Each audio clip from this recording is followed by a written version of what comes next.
جناب وہ نیچے سبسکرائب کے بٹن کو دبائیں اور بیل آئیکن کو بھی جو ہے وہ ٹک کرنا نہ بھولیں.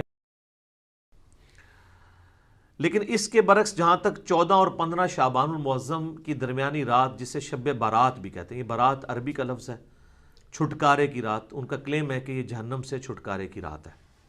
یہ لادہ بات ہے کہ جہنم سے چھٹکارے کی رات منا رہے ہوتے ہیں اور نیچے جہنم کی وہ چیز بھڑکا رہے ہوتے ہیں، پٹاخے اور انار اور پتہ نہیں کیا کچھ آگ والی چیزیں چھوڑ رہے ہوتے ہیں. اگرچہ اس عمل کو کوئی بھی مکتبہ فکر آن نہیں کرتا، لیکن بہرحال مسلمانوں میں کسی فرقے کے زیر اثر یہ بات آئی ہے نا، اور وہ اس فرقے والوں کو پتہ ہے. یہ وہی لوگ ہیں جو اپنی مسجدوں میں لائٹنگ کرواتے ہیں اس رات کو، اور ہم بھی اسی فرقے سے، بریلوی فرقے سے تعلق رکھتے تھے. ہم لوگ بھی بچپن میں یہ سارے پٹاخے چھوڑتے رہے، تو ہم نے ہندوؤں سے تو نہیں سیکھے تھے، ہم نے تو کبھی بھی ہندوؤں کے ساتھ وقت نہیں گزارا.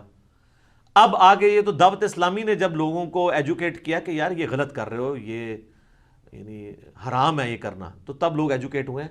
اس وقت جو کچھ ہو رہا ہے، جس طرح ہندوؤں میں وہ دیوالی کے نام کے اوپر یا ہولی کے نام پہ جو تماشے ہو رہے ہوتے ہیں نا، وہ مسلمانوں میں شب برات کی رات کو ہو رہے ہیں.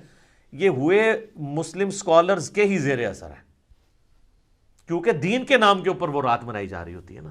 اب یہ اس سے انکاری ہو جائیں یا روح گردانی کر لیں تو ان کا اپنا معاملہ ہے.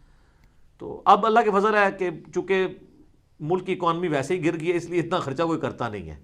تھوڑی لوگوں میں ایجوکیشن بھی آ گئی. اب کچھ سالوں سے میں نے دیکھا یہ معاملہ آلموسٹ ایبسلیٹ ہو گیا، ختم ہو جا رہا ہے اللہ کے فضل سے. تو یہ جو شب برات کی جتنی بھی احادیث ہیں، ان میں سے کوئی بھی حدیث ہے بھی وہ گنتی کی ہیں، 5-6 احادیث ہیں، بلکہ وہ کہنا چاہیے کہ احادیث کیا ہیں وہ یعنی سند کے ساتھ روایتیں بیان ہوئی ہیں نبی الاسلام کے ریفرنس سے. کوئی بھی اصول محدثین کے اوپر صحت کے درجے پہ نہیں ہے. لیکن اس ساری ڈسکشن کا سب سے خطرناک پہلو یہ ہے کہ شب برات کے بارے میں، یعنی 14 اور 15 کی درمیانی رات جسے ہم 15ویں رات کہتے ہیں شعبان کی، جو کلیم کیا جا رہا ہے نا کہ اس رات میں تقدیر کے فیصلے ہوتے ہیں، رزق لکھ دیا جاتا ہے، کس نے مرنا ہے کس نے پیدا ہونا ہے، یہ ساری باتیں لکھ دی جاتی ہیں. یہ سارے کے سارے کلیم، حتیٰ کہ یہاں تک کلیم کیا جاتا ہے جی قرآن 2 دفعہ نازل ہوا ہے، ایک دفعہ لوح محفوظ سے جو ہے وہ پہلے آسمان پہ، اور اس کے بعد پہلے آسمان سے نیچے. وہ کہتے ہیں وہ جو پہلے والا اوپر والا حصہ نازل ہوا ہے وہ بھی اس رات میں ہوا ہے. یہ سارے کے سارے کلیم قرآن کی روح سے بالکل غلط ہے. قرآن حکیم کو آپ پڑھیں گے تو یہ سارے کے سارے کلیمز آپ کو شب قدر کے بارے میں ملیں گے.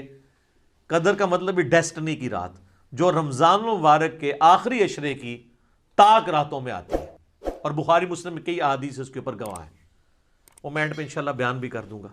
تو قرآن کی روح سے تو یہ شب برات کے بارے میں جو کچھ کلیم کیا جا رہا ہے وہ بالکل غلط ہے، قرآن سے ہی ٹکراتا ہے. یہی تو ہم کہتے ہیں کہ صحیح احادیث قرآن کے خلاف نہیں ہوتی ہیں، ہمیشہ جعلی روایتیں، ضعیف روایتیں یہ قرآن کے خلاف جا رہی ہوتی ہیں، تو ہم مانتے بھی نہیں ان کو الحمدللہ. میرے بھائیوں، جہاں تک اہل تشیع کا تعلق ہے، 15 شعبان کی رات آپ کو پتہ وہ بھی منا رہے ہوتے ہیں، دیگیں کھڑک رہی ہوتی ہیں، ایسے پورا سال ہی دیگیں کھڑکاتے رہتے ہیں. شیعہ کو جو شیطان نے دیگیں کھڑکانے کے اوپر لگا دیا ہے نا، جن کو یہ سارا خلافت اور ملوکیت کا سسٹم سمجھ تھا، سنی تو بیچارے رہی اس مسئلے سے نابلد رہے نا، تو ان کو شیطان نے اس سمجھ کے باوجود وہ دیگیں کھڑکانے کے اوپر لگا دیا. پورا سال کوئی نہ کوئی ایونٹ کرتے رہتے ہیں. تو آپ کو 15 شعبان میں ادھر بھی دیگیں کھڑکتی نظر آئیں گی، تو آپ سمجھیں کہ شاید وہ کوئی سنی شاید یہ کہہ بھی دے کہ سنی شیعہ کا اجماع ہے شب برات پہ. وہ شب برات نہیں مناتے، وہ اسے شعبانیہ کہتے ہیں. ان کے نزدیک امام محمد بن حسن عسکری علیہ السلام کی وہ رات ولادت کی رات ہے. جو امام محمد مہدی وہ کہتے ہیں نا روپوش ہو چکے ہیں، وہ کہتے ہیں وہ اس رات پیدا ہوئے تھے، تو وہ ان کا یوم ولادت منا رہے ہوتے ہیں.